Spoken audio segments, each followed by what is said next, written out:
là, donc je suis en train de réaliser une flamencuche. Et donc on voit la partie qui est à l'arrière brûle plus facilement, grille plus facilement. Donc c'est tout l'intérêt du bouton tourner. Donc voilà, tourner, donc on peut tourner comme ça, alors on va voir, hop, voilà, comme ça on va pouvoir tourner au fur et à mesure que la cuisson se fait, c'est hyper rapide, hein, comparé au four, très très très rapide.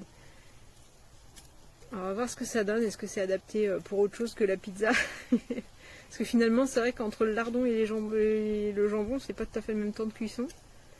Voilà, ça frétille derrière là, je sais pas si on peut le voir, non, je pense pas qu'on le voit. Donc l'installation, donc c'est assez balèze, c'est lourd aussi.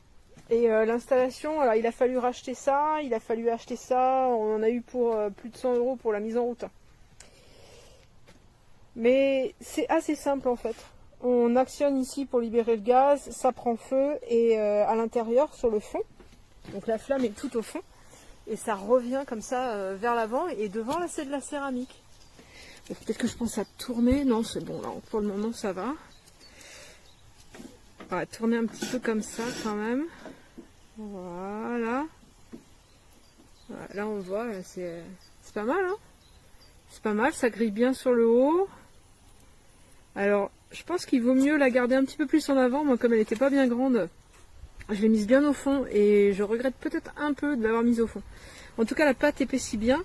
Alors, je précise, une pâte sans gluten, donc c'est pas facile de bien le faire sur une pâte comme ça.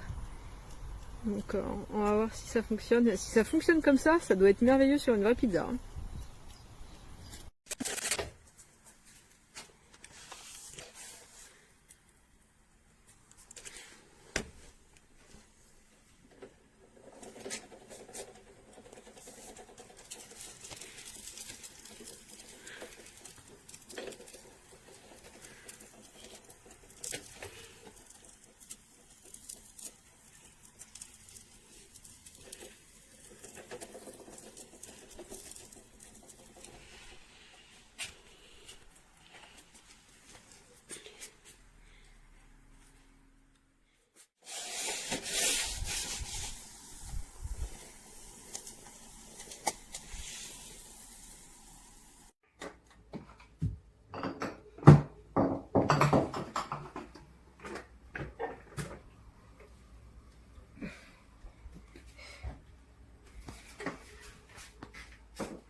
Je viens à peine de l'allumer. Déjà,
Comment elle est belle.